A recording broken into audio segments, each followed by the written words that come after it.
Sir सुबह से आप लगे हुए हैं, तमाम जगहों पर मुआयना कर रहे हैं। कैसा माहौल आपने फील किया है? अब तक तकरीबन 2 घंटे यहाँ पर हो चुके हैं। किस तरीके का माहौल आपको मैंने देखा? बताया ना कि इस समय वोट परसेंटेज भी अच्छा हो चुका है और मैं समझता हूँ कि लगभग इस 2 घंटे के अंदर 10 या 15% तक वोटिंग भी हो चुकी है। कई जगह तो 150 वोट, कुल 1000 वोट हैं, 150 वोट डल चुके हैं और 11 बजे तक अभी और समय है तो उसमें 50% तो वोट भी डल सकते हैं। खूब लंबी लाइनें लगी हुई हैं सब।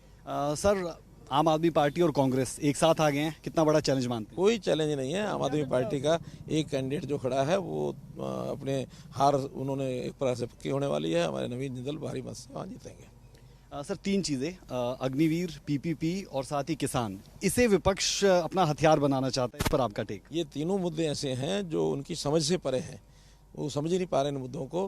पहली बात तो यह है कि अग्निवीर इस देश की एक गौरवशाली योजना ऐसी है कि यहाँ का युवा यानी 4 वर्ष में आर्मी के उसमें जाकर के ट्रेनिंग भी लेगा, उसको पैसा भी मिलेगा और वो एक अनुशासित नागरिक बन करके देश के अंदर किसी प्रकार का जो काम करना चाहेगा वो अनुशासन में रहकर करेगा, देशभक्ति की भावना से करेगा, ईमानदारी से करेगा। आप जानते हैं इजराइल का हर युवा उसको 3 साल आर्मी में रहना होता है और इजराइल छोटा देश होने के नाते से भी देशभक्ति से उत्प्रोत होता है। दुनिया ने अपना लोहा मनवाया हुआ उसने, तो ये बहुत बड़ा स्टेप है। 4 साल का जो एक साइकिल पूरा होगा उसके बाद लोगों को इसकी जो लाभ है उसका पता लगेगा। तो अग्निवीर योजना को ख़त्म करने का मतलब है कि कांग्रेस स्वयं खत्म हो रही है। सर आपका तकरीबन 10 साल का अनुभव सीएम होने के नाते, सेंटर की तैयारियां है, इस अनुभव को हरियाणा के विकास और देश के विकास में कैसे मदद मिलने वाली है आने वाले वक्त में? क्योंकि इसे लेकर बहुत चर्चाएं हैं, बहुत ज़्यादा चर्चाएं। हमने सवाल भी किया कि तमाम लोग आ रहे हैं, पीएम से लेकर सब तारीफ करते हैं। आपका ये अनुभव कैसे आने वाले वक्त में फ़ायदा देगा? किस प्रकार के जिम्मेवारी मुझे मिलती है उसी हिसाब से उस अनुभव का लाभ मिलता है। हम संगठन में रह करके भी लाभ इसका उठाते हैं, सरकार में रह करके भी उठाते हैं, सामाजिक सेवा का काम मिलता है सामाजिक सेवा में उठाते हैं। क्योंकि मेरा अनुभव सन 1980 से समाज सेवा का जो रहा है उसमें विभिन्न पहलुओं पर विभिन्न जो इदारा रहता है उसके हिसाब से उस दायरे में रह करके हम काम करते हैं। सर आपके ओपोनेंट है, उन पर अगर आप कुछ कहना चाहें, दिव्यांशु बुद्धि राजा युवा है, कांग्रेस ने उन्हें यहाँ से मैदान में उतार तो दिया, लेकिन बहुत से लोग शुरुआत में, राजनीतिक विश्लेषक ये कह रहे थे कि कंपटीशन खत्म हो गया। उस पर आपका टेक सर? नहीं, कोई कंपटीशन वैसे भी अब नहीं है। कुल मिला के वो एक चेहरा, ऐसा चेहरा उन्होंने उतारने की कोशिश की है कि शायद कोई चैलेंज दे पाए, लेकिन कोई भी। पहली बात तो है कि कांग्रेस की ही जो इमेज है वो इस प्रकार की बनी हुई है कि जनता उसको चाहती नहीं है। कैंडिडेट कैसा भी आए कैसा ना आए।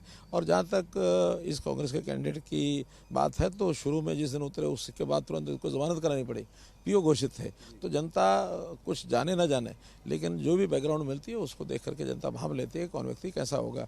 इसलिए किसी प्रकार का कोई चैलेंज नहीं। दिग्गजों की फौज यहाँ पर आई, तमाम दिग्गज नेता यहाँ पर आए। राजनाथ सिंह जी की मुझे वो बात याद आ रही है कि सिर्फ आप सांसद नहीं भेज रहे, कुछ बड़ा होने वाला है। क्या है सर? बढ़िया भैया, बढ़िया बढ़िया, बहुत अच्छा, ठीक हो। देखिए, अब ये बात उन्होंने कही है, एक बड़ी सभा में कही है, लेकिन अब इस विषय में मैं तो कोई खुलासा नहीं कर पाऊंगा। कारण क्या कि या तो प्रधानमंत्री जी जाने या राजनाथ सिंह जी जाने। उन्होंने कहा तो निश्चित रूप से कोई ना कोई बात उनको जानकारी होगी। बाकी हम तो जनता के सामने जा रहे हैं और जनता जो है किस प्रकार से रिस्पॉन्ड करती है।